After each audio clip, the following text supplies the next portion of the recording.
All right, Rabbi, say good morning.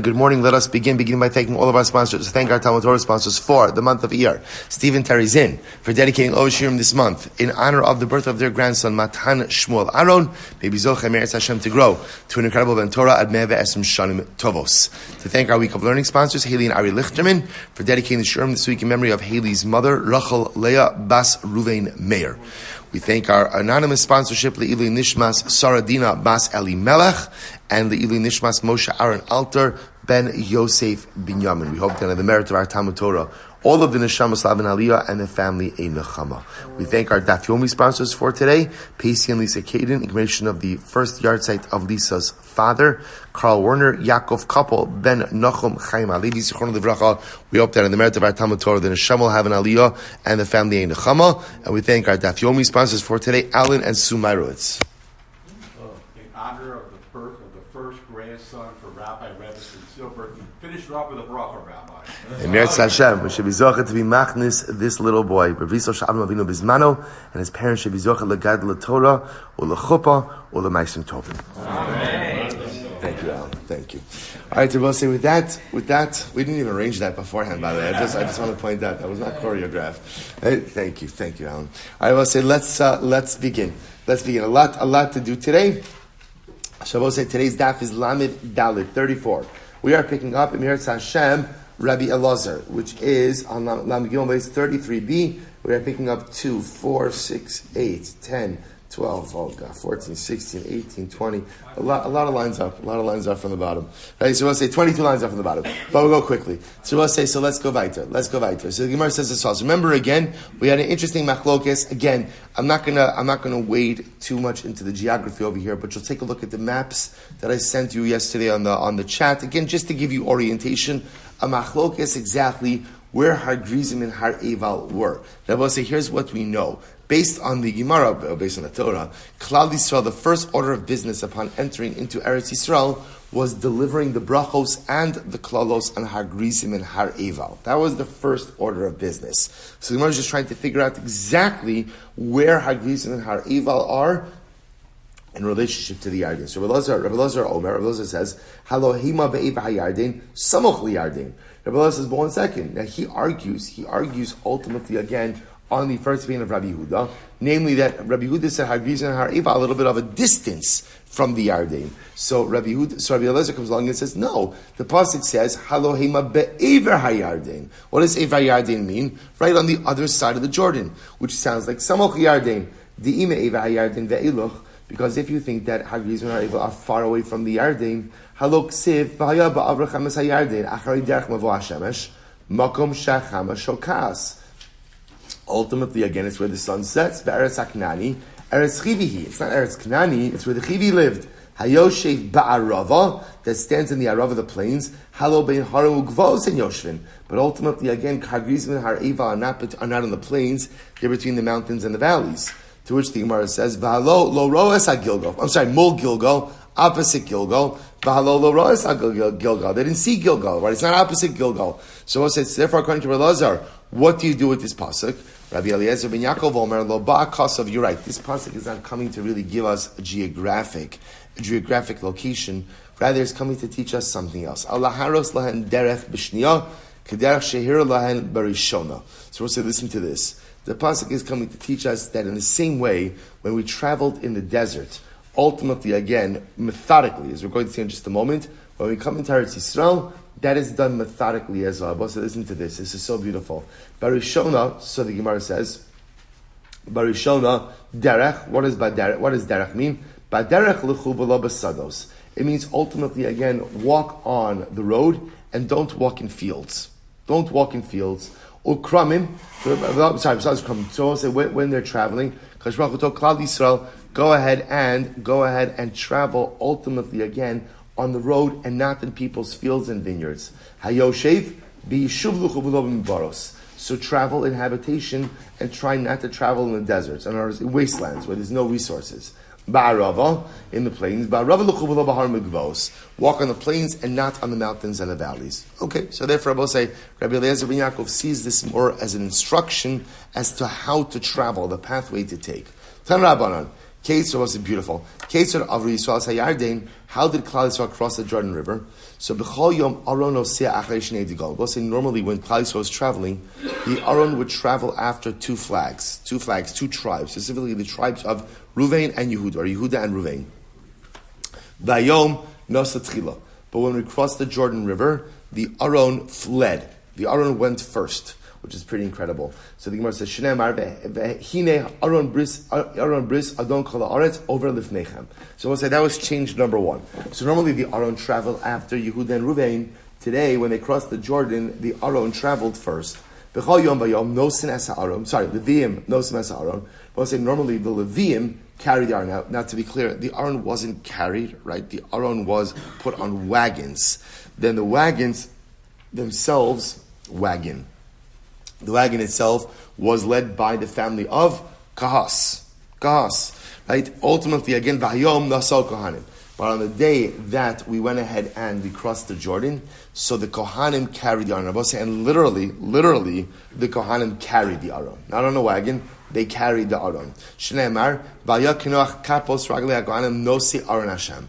Tanya. Rabbi Yossi says, there are 3 times that the Kohanim went ahead and carried the Aron. When were the 3 times? Number 1, when we crossed the Jordan River. Ultimately, again, when we encircled the city of Yericho. Remember again, Yericho was the first conquest in Eretz Yisrael, and Yericho itself was a very tall, walled city. So remember again, miraculously, the walls of Yericho come down after we do a bunch of hakafas, right? Or we circled the city a number of times. The Kohanim carried the Aron when we circled Yericho. And lastly, limkomo, when the Aron was ultimately brought to the Beis Hamikdash, built by Shlomo HaMelech, the Kohanim went ahead and brought the Aron in as well. So we're not going to do it inside, but if you take a look at the last Rashi on the Daf, so again, beautiful Rashi, a little bit of a historical snapshot of where the Aron was housed from the time we entered into Eretz Yisrael until Shlomo HaMelech built the Beis Hamikdash. But again, you'll look at that on your own. So I will say, so again, 3 times Kohanim carried the Aron. Number 1, when we crossed the Jordan. Number 2, when we circled Yericho. Number 3, when the Aron was finally brought to rest in the Beis Hamikdash. But we'll say top of Lamed Dalet 34a. The Chayvan, so back to the Jordan River. Back to Jordan River. The Chayvan shnitpalu raglei Kohanim b'mayim. We'll say this is so beautiful. So here's the imagery. The Kohanim are going ahead and carrying the Aron through the Jordan. Once the feet of the Kohanim touch the water, chazru hamayim lacharehem. Ultimately, again, Rabbi say, Chazru Alachar literally means the water flowed backwards. Now we're going to see, it doesn't mean the water flowed backwards. We'll see, Shneimar, Ukivo nosia Aron adayadin, Vayamdu amayim hayardim milamala, Kamu neid, Echad. The Kamu Govan, so we'll say, essentially what ended up happening is, remember, the Jordan is a river. A river flows. So essentially what ended up happening was, the river stopped flowing.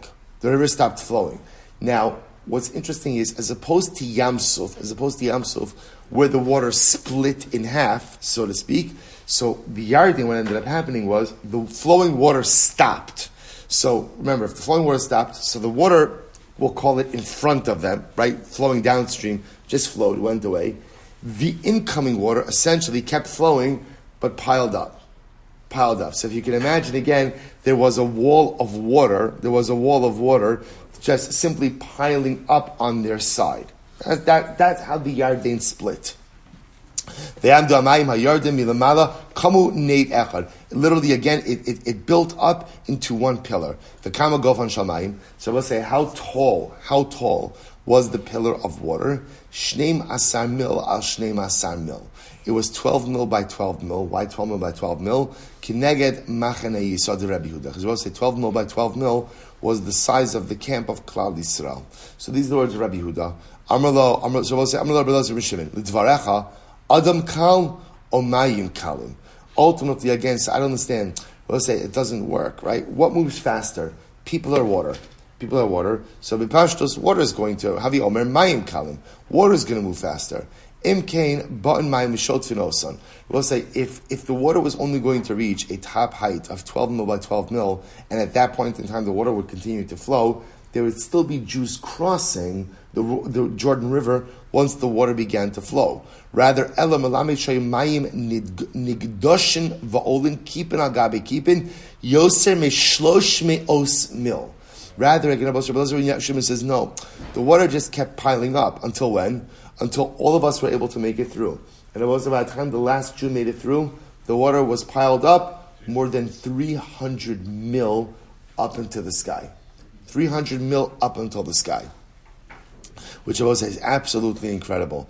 Achiro Osan Kol Malchi Mizrach Umariv. We'll say until all the kings and the east and the west saw the wall of water. Shene Emar, Vahi Kishmal Kol Malchi Amori Asher Be'eva Hayardein Yama. The Kol Malchi Aknani Ashal Yam Eis Asher Hovish Hashem Esmi Hayardein Mipnei B'nei Yisrael Ad Avram Vayamas Levavam V'lo Hayu Bahem Od Ruach Mipnei B'nei Yisrael. So we'll say, so the pasuk details that all of the kings in the east and the west saw that HaKadosh Baruch Hu had split the water, and literally again their hearts had melted. So what did they see? What did they see? What did they see? They saw the wall of water. They saw the wall of water. The wall of water was so tall, ultimately again, that they saw the incredible salvation of HaKadosh Baruch Hu, and literally again, it almost like they felt defeated before the actual battle even started. Incredible. V'af Rachav Hazona Amar L'Shluchei Yoshua. Even Rachav the Zona. And I will say, we'll see, actually, we're going to talk about Rachav a little bit more. So there's machlokes what Zona means, right? Does Zona mean a harlot, or does Zona mean an innkeeper?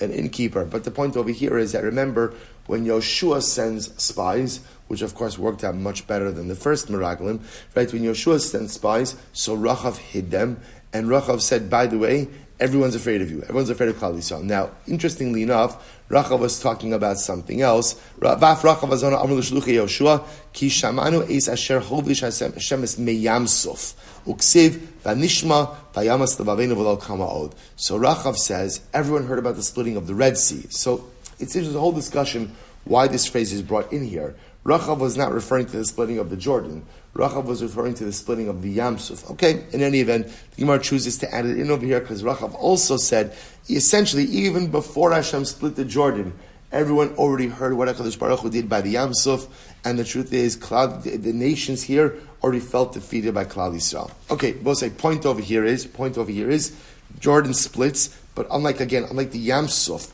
which parted, that's what we'll call it, the Yarden simply stopped flowing. The flowing water kept building up into a wall of water as they crossed. Odam biyardin, Amar Yoshua, supposed is incredible Gemara. While they're still standing in the Jordan River, right? So they're standing in the riverbed. Amar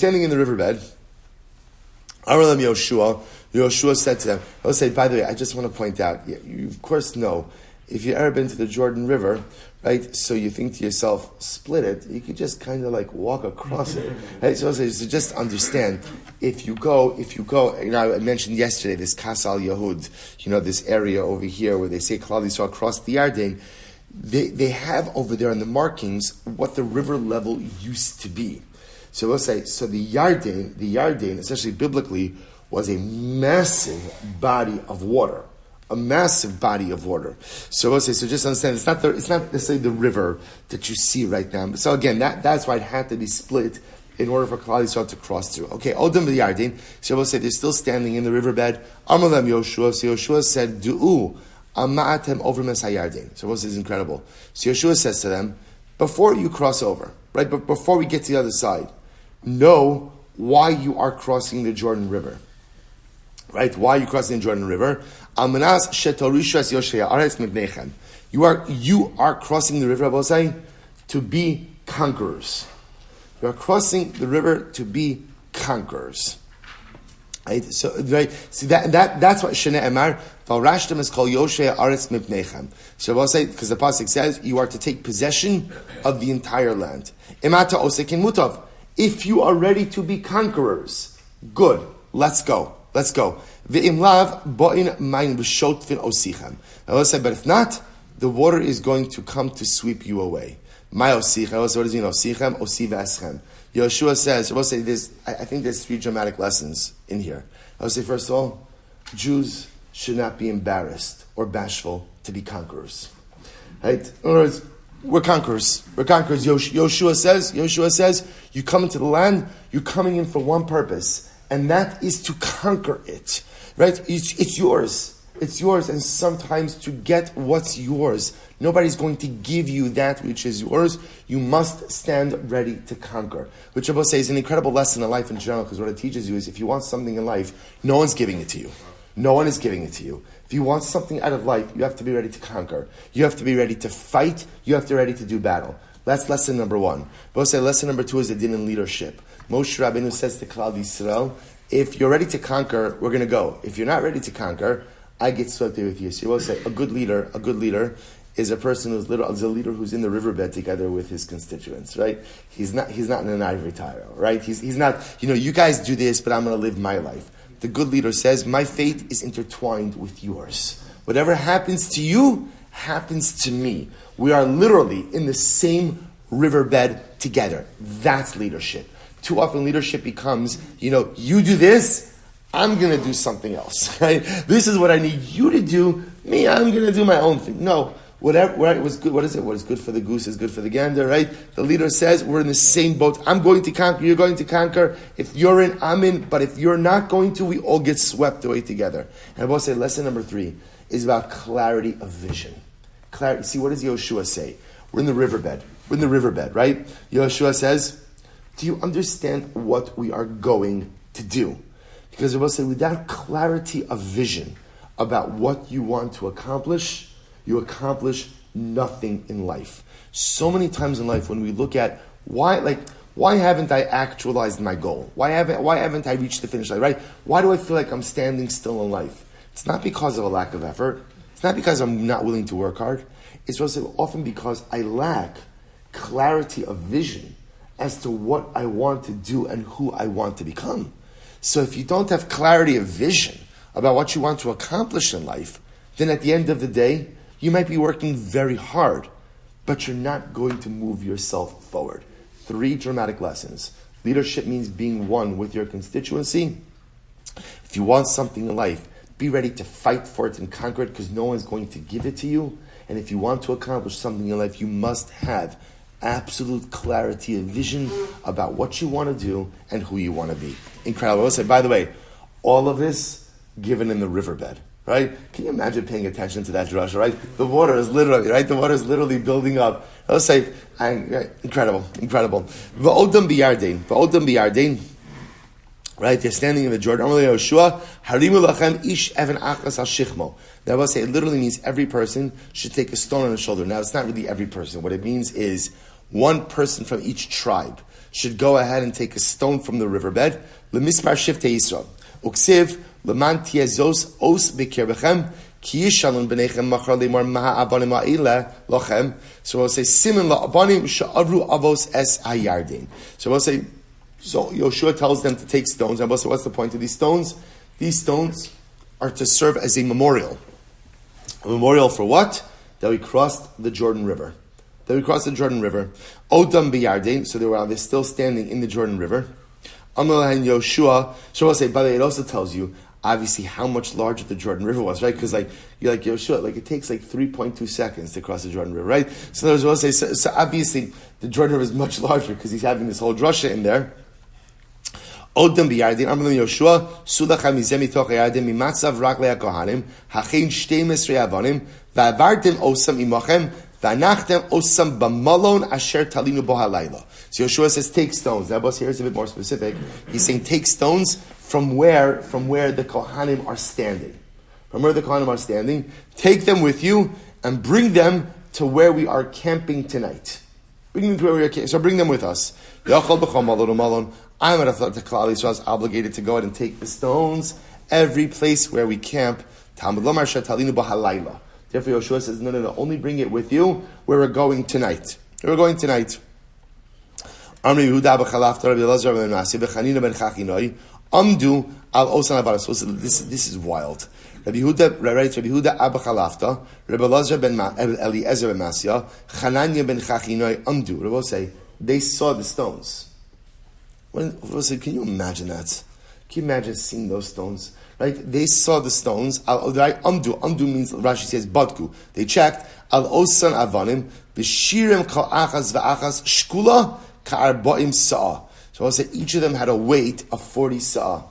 Big stones. Ugmiri, de te'una, de madli in shila kasvei, tilsa de te'une.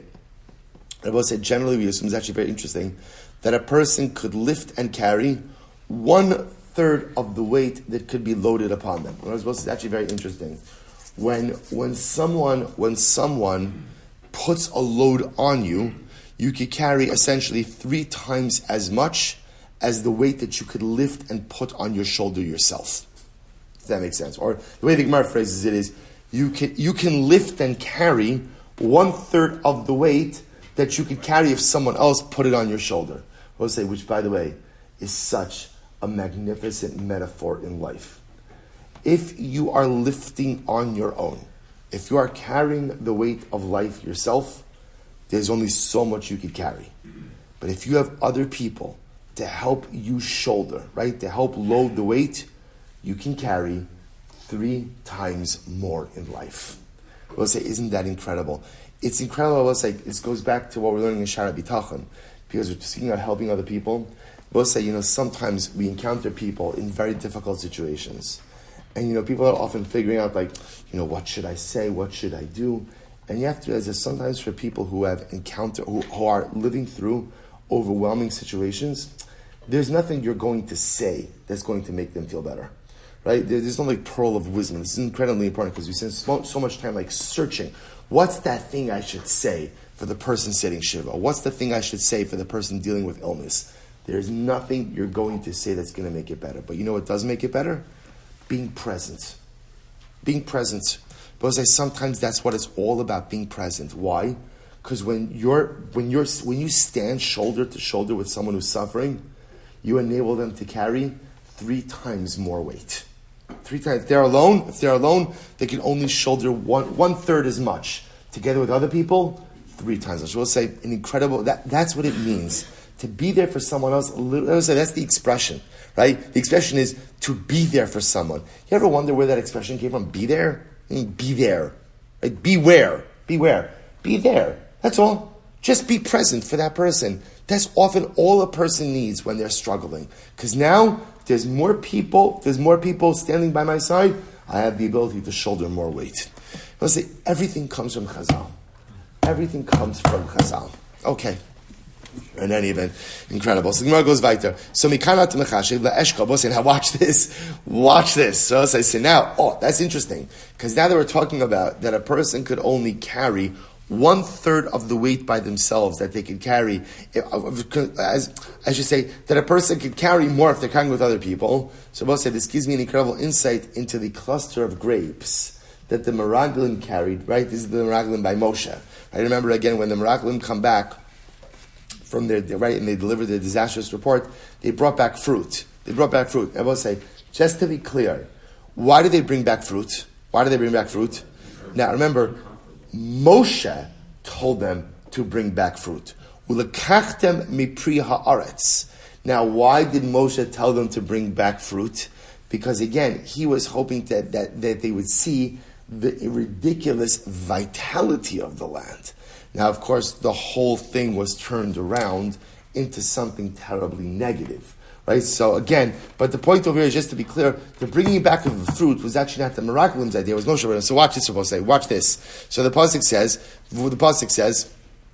Shnei Marav Bamot. So we'll say ultimately they carried the cluster of grapes, right, with a moat, or we'll say is a band, is a pole. So B'Shnayim, they carried, right, by Yisrael B'Shnayim, they carried the pole with 2. So we'll say, we'll say it's repetitive.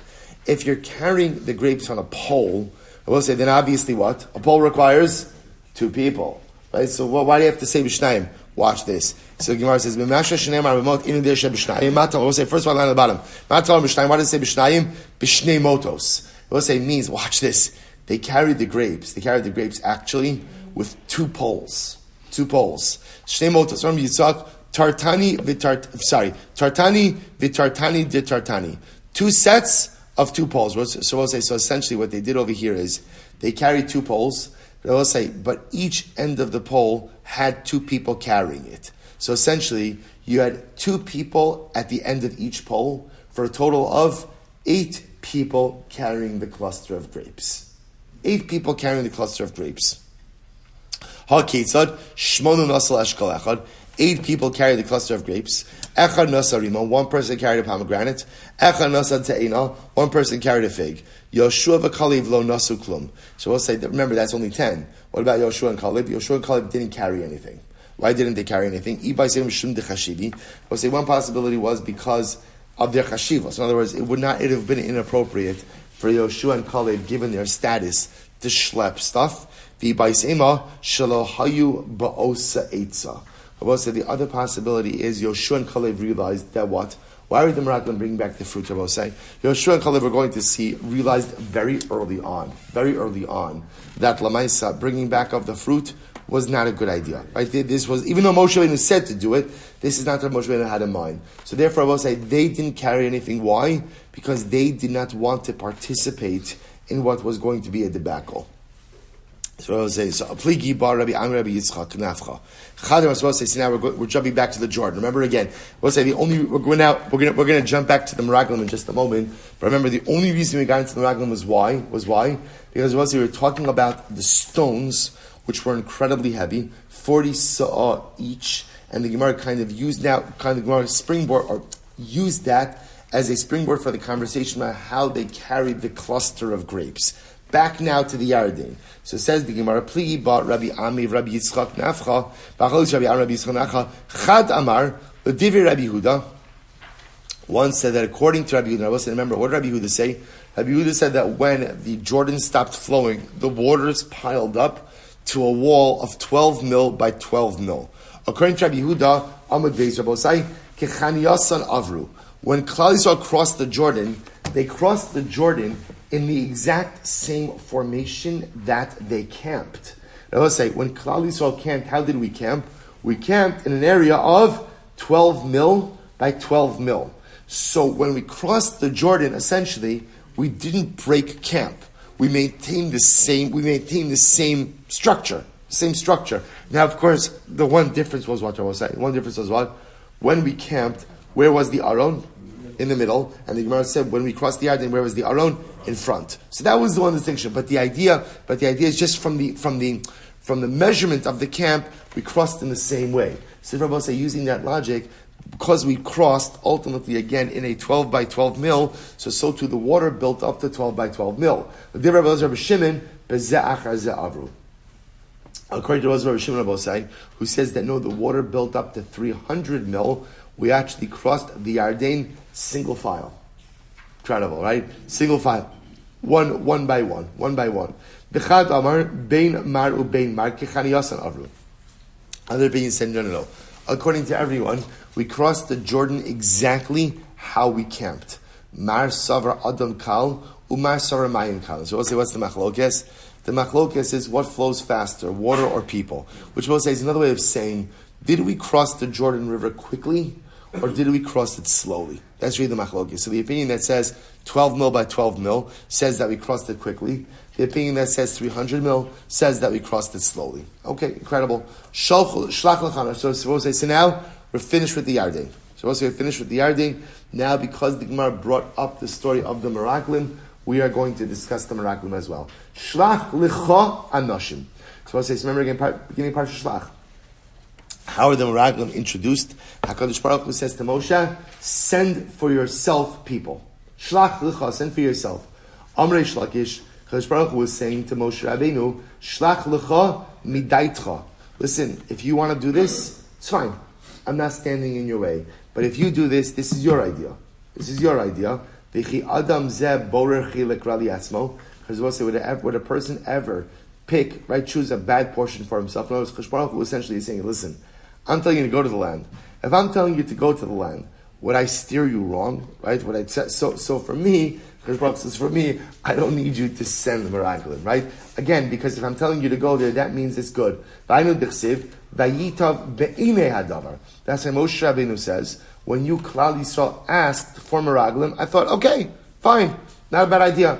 But the idea being that this was an idea from Klal Yisrael, Moshe Rabbeinu signed off on it, the Ribono Shel Olam really was not involved in this. From the Ribono Shel Olam's perspective, at the end of the day, I don't need to post it. By the way, I just want to point out how incredible is this that it also fits into Shara B'tachon, right? So we'll say. So remember again, in the performance of Ruchnius, there's 3 steps, right? Step one, the choice to do something good. Step 2, the decision to execute on the choice, and step 3 is the physical actualization of that decision. Steps 1, steps 2 are my purview. Step 3 is up to Hashem. We'll say, what was the mistake of Klal Yisrael? They decided to make step 3 their total business. I will say that's the chap of the Meraglim. Instead of saying, okay, we're going to walk, we're going. Step 3, that's yours. That's your domain. They decided to make step 3 their complete domain. And I will say, when you try to take the reins from God, things never work out as they're supposed to. It's just a different understanding of the Chit and Rag. That's what it is. There was a breakdown. Klal Yisrael didn't learn Shara B'tachon. We'll say, see what happens when you don't learn Shara B'tachon? All kinds of bad stuff happens, right? You don't know how to navigate life. Incredible. So we'll say the Gemara goes right. Amar Rish Lakish, Be'inai v'lo be'ino shel makom. That's why Moshe Rabbeinu says it was a good idea in my eyes, but not the eyes of HaKadosh Baruch Hu. V'yachperu lana sa'aretz. So we'll say, so the way we translate this, V'yachperu lana sa'aretz means let them go out and spy out the land. Amar Chibar Abba, Meraglim lo niskadnu el lebosh da shel haaretz. Now we'll say, I just want to point out something very interesting. The Gemara here takes the approach that the Meraglim, their intention was to undermine this entire process to begin with. Now we'll say, now you'll ask yourself, why? Why would the Meraglim want to undermine this process? So we'll say, then it's said, and actually a number of Mefarshim already in the Torah already discussed this dynamic, which is that at the end of the day, remember, who were the Meraglim? The Meraglim were men who held positions of high esteem within Klal Yisrael. What were they concerned about ultimately, again, if you go into Eretz Yisrael? Loss of position. And I will say, people do all kinds of crazy things to hold on to power. All kinds of crazy, even though, again, you'd rather go ahead and give up Eretz Yisrael for life in the desert. First of all, I just want to point out, Klal Yisrael's life in the desert was not a life of privation. Right? Just to be very clear. There was a cloud, there was fire, there was mud, right? There was in-house laundry service, right? In other words, anything. It was actually, as far as like life goes, it was a pretty good life. It was a pretty good life without any real responsibility.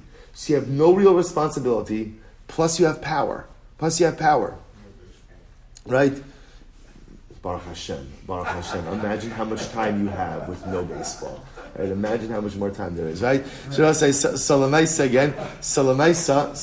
again, when you put that all together, so incredibly, so what do you have? Yeah, you have a pretty good reason to sabotage this mission. So I just want to point out that so again, not everyone subscribes to this view of the Meraglim, but that's clearly where the Gemara comes from. Well, it's also possible that when the Gemara says Lo niskabnu el leboshta shel Eretz Yisrael, that they wanted to undermine it, we'll say, sometimes in life we sabotage things and it's totally subconsciously. Right? Say this happens all the time. Right? So I don't consciously mean to sabotage myself, but subconsciously. So it's also possible that's what's happening over here. That subconsciously the Meraglim are ready to sabotage from the beginning.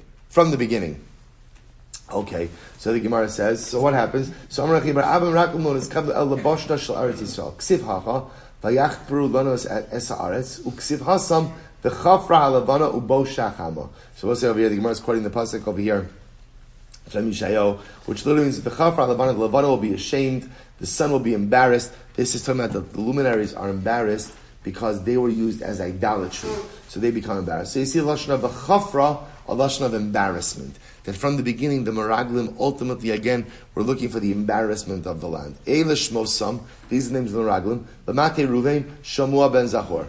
Amar Yitzchak, Davar Zeh Mesaros B'Yadim Evasenu, Meraglim Hashem Ma'aseyem Nikru. The boss said the names of the Meraglim themselves foreshadow the fact that they were going to do something terrible in this mission. I both say This is part of the motif expressed in the Gemara Maseches Megillah, where the Gemara says, Minalan Dishma Garam. Let's say a person's name captures their essence. This is why the Arizal says that when parents name a child, they're given a degree of nevuah, or ruach hakodesh, a prophecy. Why? Because a name has to capture my essence. What's the problem? Your parents don't even know you when they name you. Right? For a girl, it could be immediately. For a boy, it's 8 days later. Right? So, Lamaisa, how do you go ahead and find a name that captures the essence of your child when you don't really know your child yet? And the answer is divine. Like most things in life, divine assistance. The Gemara is pointing out over here is, in the names of the Meraglim themselves are embedded. One could see that they were going to go ahead and cause the downfall of Klal Yisrael. So I'll say this is true in all of the names. We only have one example of this. Sisur ben Michael. I'll say, what is his name? Sisur Shesasar Master Shal HaKadosh Baruch Hu. Literally, he demolished or he destroyed the works of HaKadosh Baruch Hu, that here HaKadosh Baruch Hu had in mind to go ahead and bring us to Eretz Yisrael, and he undermined that. Michael Sha'asa Atzmo Mach. Literally, again, he made HaKadosh Baruch Hu weak. Now, what does he mean HaKadosh Baruch Hu weak? I was about to say, he made HaKadosh Baruch Hu look weak. Because essentially, what did the Meraglim say? Right? The Meraglim said, the land is really great, but there is absolutely no way that we could conquer the inhabitants. So he made HaKadosh Baruch Hu look weak. Amar Rabbi Yochanan, Af anu ne'emar, nochli ven fafsi, nochli shehechli dvar shel HaKadosh Baruch Hu. He caused the words of Hashem to be hidden, meaning Hashem made a promise to us that we're going to Eretz Yisrael, and he caused the words of God to be hidden. Ufafsi shepisa amidosav shel HaKadosh Baruch Hu. Literally, he trampled over the attributes of Hashem. Here, the Yibon Shalom has so much ability, has so much strength, and this individual trampled over all of that. Vayalu b'neged vayavo et Chevron. Rabbi says incredible. So they remember when the Meraglim came into Eretz Yisrael. Where did they come in? They came in from the south. Vayalu b'neged vayavo ad Chevron. Rabbi say, what's the problem? It's plural, right? They came in through the Negev. Vayavo, he went to Chevron. So what happened over here? Vayavo mi, you should say they went to Chevron. So Merava melamed shepirish kalev me'atzas meraglim. This is incredible. So Kalev went ahead. See, here's what's incredible about the story of the Meraglim. It seems to be, from the way the Gemara frames the narrative, is it was clear already in the beginning that this was going to be a disaster. Remember again, about say, how long were the Meraglim gone for? How long were they gone for? 40 days. Right, 40 days. But yet, I just want to point out, they come into the south, and already immediately, Kalev separates out from the group and goes to Chevron. Immediately, nothing happened yet. So you begin to see, again, it's this tragic part of the story. This was doomed from the outset. Or at least that's the Gemara's narrative of it. That already from the beginning already, again, it was clear there was never an intention to deliver a proper report. This was going to be tragic from the beginning. So v'halach v'nishtatech al kivrei avos. Rabbi says incredible. Where does Kalev go? Kalev goes to Chevron. Rabbi say he doesn't just go to Chevron. Where does he go? Marasa Machpelah. Right? Because remember again, incredible. Rabbi say, where do you go when you are in trouble? Where do you go? You run to your parents. And where are our parents? Our parents are in Chevron. Right? Our parents are in Marasa Machpelah. So when I am in trouble, the first place I go, say that's why I think those of us who have had the schus to go to Marasa Machpelah, to go to Chevron, there's a certain serenity. There's a certain serenity and a certain warmth that you feel in Marasa Machpelah that you do not feel anywhere else in Eretz Yisrael. Not even by the it's just a different experience. What is it? Because you're with your parents. Right? My whole life, all I want is to feel safety and security. Right? That's all I want, is to feel that I have the ability to be successful, that to feel strong. And where do you feel that most acutely? You feel that when you're standing in the close proximity of your parents. So Kalev realizes that this is going to be a disaster. So where does he run to? He runs to Marasa Machpelah. Amar lahen avosai bikshra rachamim she'nasam me'asas meraglim. He says, my parents, please daven on my behalf that I should be saved from the council of the Meraglim. Yoshua. So we'll say, so what's the shaila now? So I understand Kalev. Why didn't Yoshua go? Right? Because Yoshua also, again, if Kalev felt that things were going south, Yoshua must have felt it as well. So why doesn't Yoshua go to Mas Machmila as well. Both is incredible. Yoshua Kvarbikesh Moshe Alav Rachamim. Moshe already davened for Yoshua. Shene'emar Vayikra Moshe LeYoshua Benun Vayikra Moshe LeHoshea Benun Yoshua. Moshe Rabbeinu changed Hoshea's name to Yoshua. Now, why did he do this? Ka Yoshiacha Me'atzas Meraglim. The extra yud represents the name of Hashem. Hashem should save you from the counsel of the Meraglim. Now the pasuk says, "Ve'avdi Kalev Ekev Haisurach Acharisim." That's why the pasuk says later on, Kalev had a different spirit with him, right? Kalev did not fall prey to the counsel of the Meraglim. So we'll say, so incredible. So Kalev runs to Hebron. That's how he gets his chizuk. Moshe gave Yoshua chizikau by adding on the extra yud, and that's what gave Yoshua the power to go ahead and resist the temptation to fall in line with the Meraglim. I both say there's an Avi Yishayla. What's the Avi Yishayla? Moshe Rabbeinu, if you're proactively changing Yoshua's name, right, to adding a yud that Hashem should save you from the counsel of the Meraglim, say, what does that show you? What does that show you? Not a good idea. If it's not a good idea, so maybe one should avoid, right? Maybe one should avoid what's going on over here. So I will say it could very well be that this phrase, in other words, if Moshe Rabbeinu knew what was going to happen with the Meraglim, of course he would not have sent him. Just to be clear, right? Moshe Rabbeinu would have never sent Yoshua if he thought that what was going to happen was going to happen. We'll say maybe it means like this. What's the lashon of Meraglim? So I will say we translate it as spies. But ultimately, again, what's the real definition of Meraglim? What's the shoresh? Regel or ragil? Hergil, to become habituated to something. I will say, remember, Yoshua was being groomed for leadership. I will say, what is one of the most important facets of Jewish leadership is the ability to see divine providence, the Yad Hashem, in everything.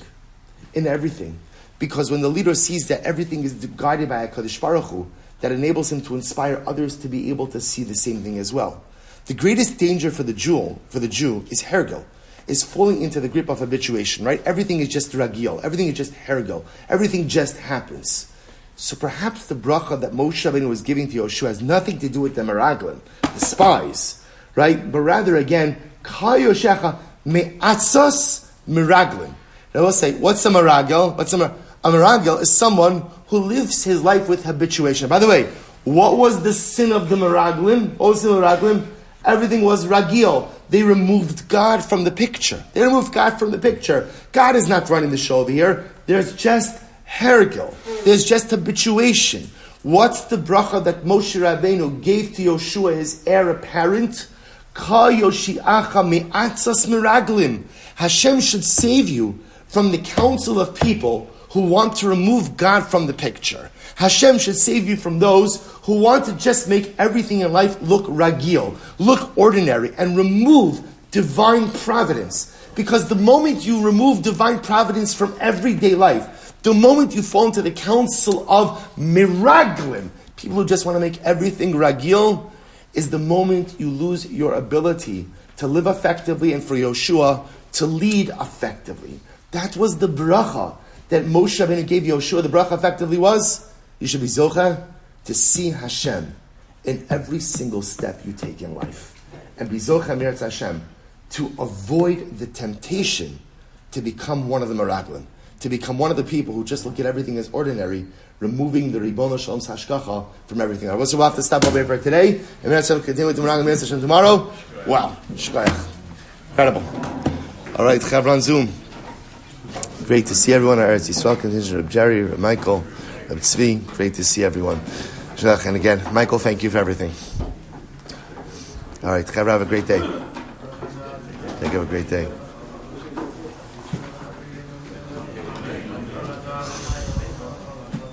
Amen.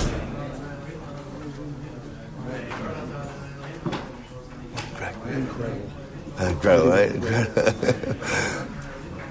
27. Rashi says, so 47.